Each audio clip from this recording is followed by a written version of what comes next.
Welcome back to another episode of the JJ's Declutter podcast. I'm Janice.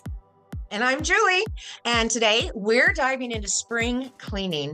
We're going to focus on windows, window treatments, and dusting those often forgotten high and low areas.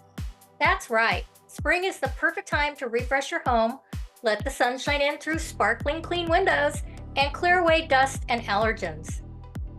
So grab your supplies and let's get into it. For cleaning windows and window treatments, we're going to start with the windows. So when was the last time that you really gave them a good Ooh, probably longer than I'd like to admit, but it's amazing how much brighter the room feels when your windows are clean. Absolutely. So here's our step-by-step process for tackling windows and window treatments. Step 1, remove and wash curtains and drapes.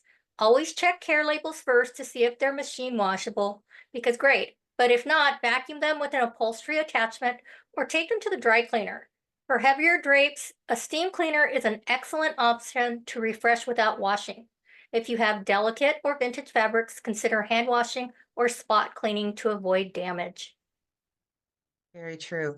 Step 2, you're going to dust the blinds and the shades. So a microfiber cloth, a vacuum brush attachment, or even a sock over your hand works wonders.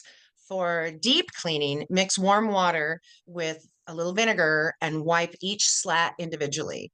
That vinegar is going to help cut through any grease or grime that wants to stick. And so we want you to do that.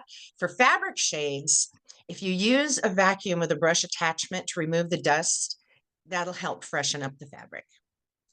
Step 3, clean the window frames and tracks. Now, I hate that. It's the worst. Yeah. First, vacuum out loose dirt and debris. Use a toothbrush dipped in warm soapy water or a baking soda and vinegar paste to scrub away grime. Don't forget to dry the tracks to prevent mold growth. So now let's talk about washing your windows inside and out. There's different things that you can use to wash windows, and Janice and I will go over a few of the different things that we have shared before. Newspaper or a microfiber cloth is going to work best for streak-free finish. If you have hard to reach exterior windows, you might consider using a hose attachment or extendable squeegee.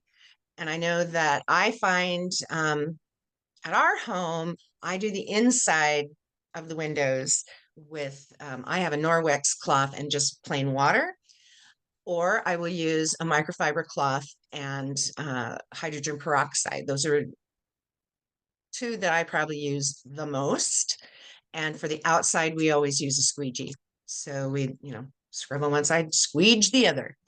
So I have a Norwex mop system that I got the glass attachment to.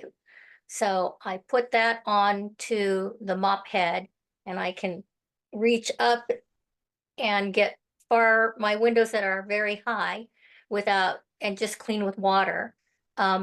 Before I started using that, I was using Windex and those blue shop towels, the Scott shop towels, because they are lint free. And or if you want to dry and buff them, like the kitchen flour cloth towels, the 100% cotton ones, those work as do cotton diapers. Gotcha. So those are two other options.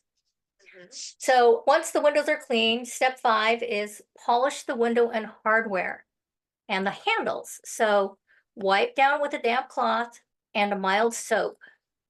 For tougher spots, a little baking soda paste can help remove grime.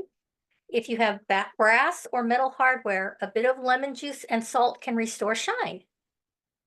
And pro tip, clean your windows on a cloudy day because that's going to avoid streaks from the sun drying your cleaner too quickly. And another trick that I've heard is where you clean the inside vertically and the outside horizontally, so you can see if there are any streaks whether it's inside or outside. Yeah. Oh, that's a great idea. So now let's move on to dusting high and low. Okay.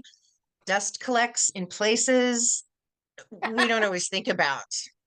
So, spring cleaning is the perfect time to tackle those hidden spots. Exactly. Here are some key areas to dust and how to do it effectively. So let's talk about ceiling fans. If you want to use a pillowcase to trap the dust as you wipe the blades, so you put the pillowcase over and pull, wipe as you come back, and everything stays in the pillowcase. Um, Follow that up with a damp microfiber cloth. And for deep cleaning, you want to use a mixture of water and mild dish soap to remove built-up grime. And usually those are the ceiling fans that are generally closest to your kitchen, because that is where you do the cooking and there's fat that goes out in the air and stuff. And so those ones might take a little more soap, where the ones in a bedroom is mainly just dust.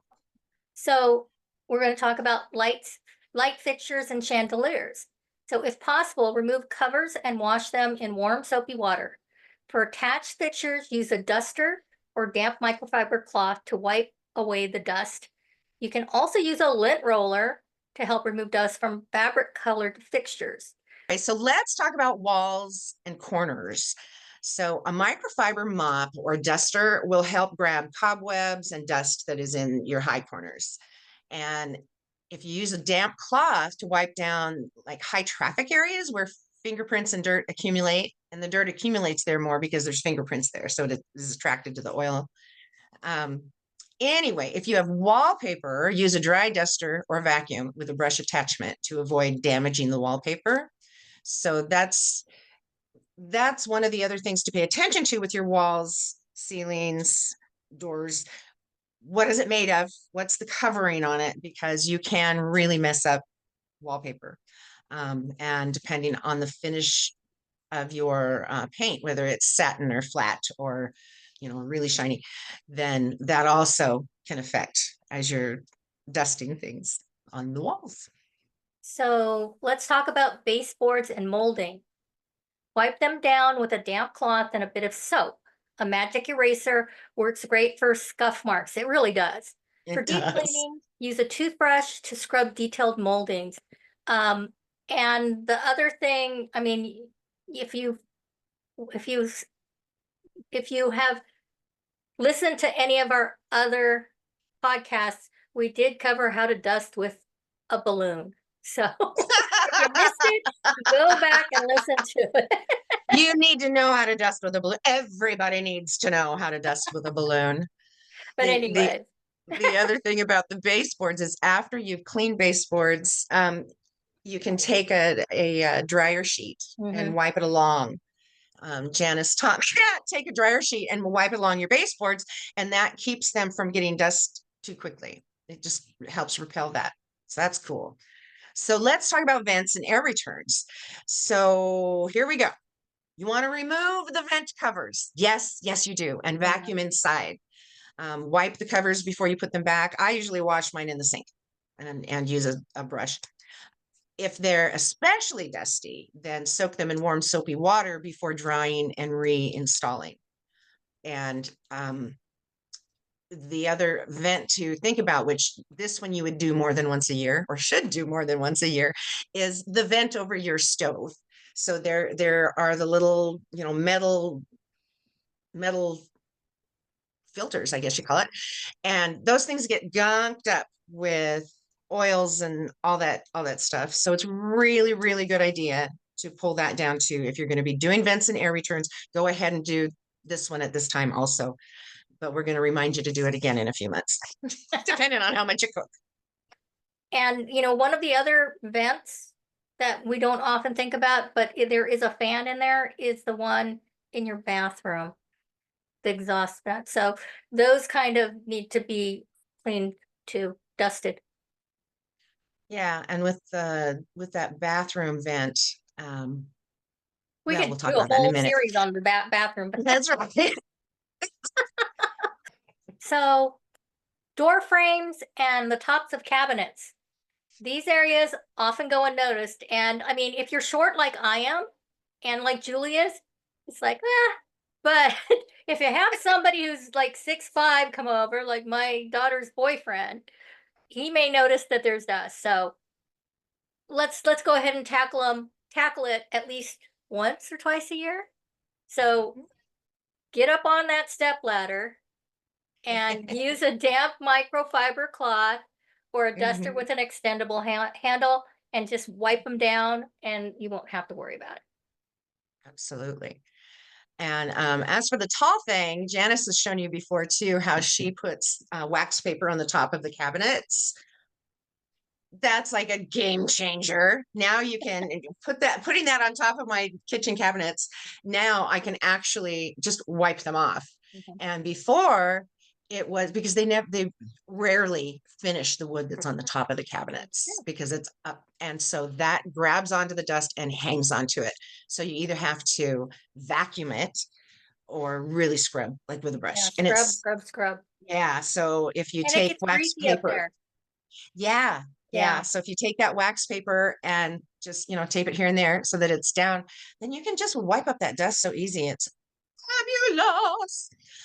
Anyway, so now let's talk about going under the furniture and the appliances.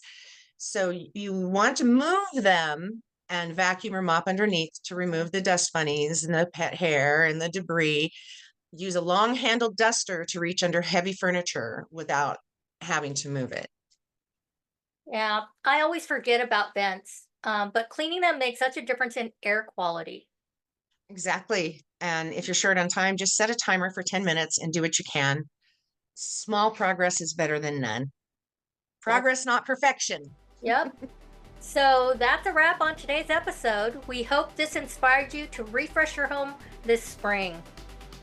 Don't forget to check out our spring cleaning checklist on our website, abcdeclutter.com. And if you enjoyed this episode, leave us a review, share it with a friend, And forward it to all your family. Mention it in your will. I want my children to continue listening to Julie and Janice. so until next time, Keep it simple. keep it intentional. And as always, Keep keep cluttering. decluttering.